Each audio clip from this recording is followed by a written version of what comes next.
This was Genesis for HSV, the VLSS Group A Walkinshaw.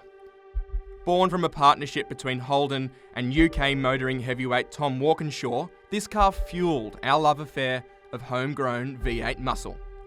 And now, 30 years later, we have this, the GTS-R W1. A car that, on paper at least, promises to be the best V8 sedan this country has ever produced.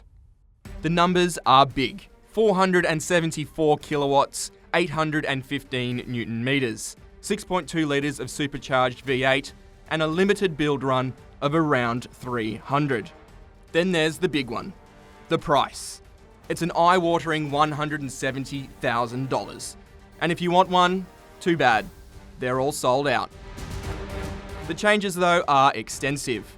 The V8 is GM's angrier, dry-sumped LS9, which has forged titanium rods and inlet valves, forged pistons, a larger supercharger, and a gobsmacking exhaust note. The 6-speed Tremec manual gearbox is new too, with closer ratios and a bespoke input shaft. There's wider bodywork, a greater use of carbon fibre, bigger steel brakes, overhauled Supershock suspension, and aggressive Pirelli Trofeo R rubber that measures 295/30 R20 at the rear. So when HSV picks up the phone and offers you a W1 for 48 hours with a very strict kilometre limit, you have to be fairly selective in where you take it. So that's why we've brought it here, to some of the best roads in Victoria in the high country.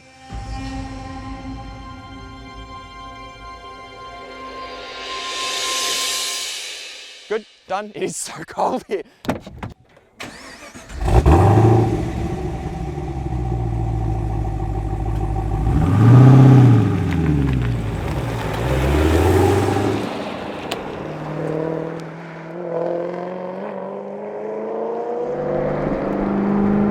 Okay, so it's nice and warm in the cabin. We've got the heated seats set just so.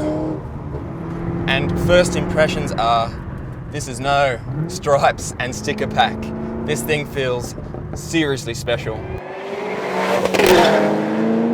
But it's the suspension changes and that engine that has transformed this car. The LS9's been out of production for a while now, and HSV had to scour warehouses in the back lots of GM World, and I'm so glad they did. They managed to find just under 300 to make this W1 happen. And just listen to it.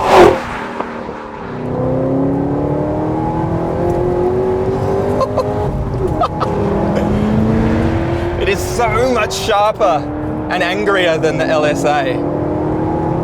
And that noise has such a metallic edge to it that the other cars just don't have.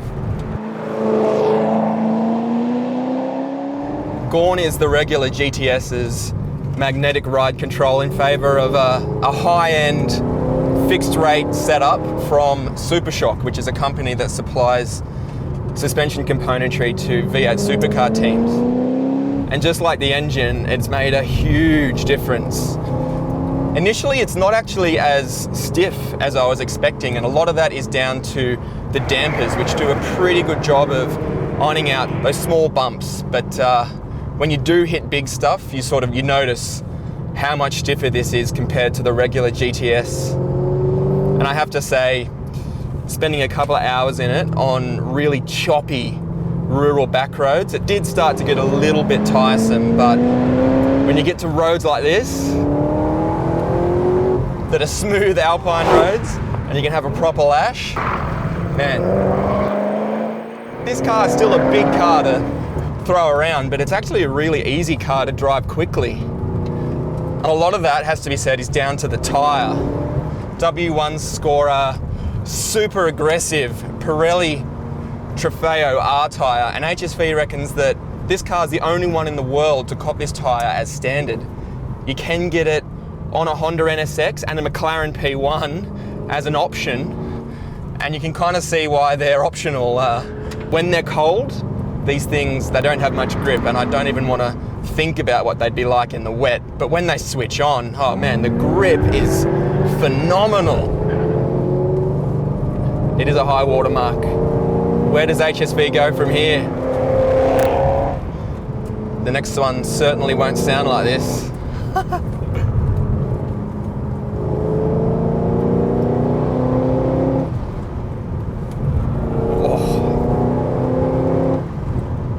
And into town.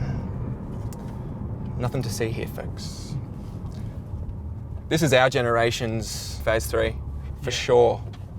People are going to look back on this car in 20, 30 years and be like, wow, that was something special.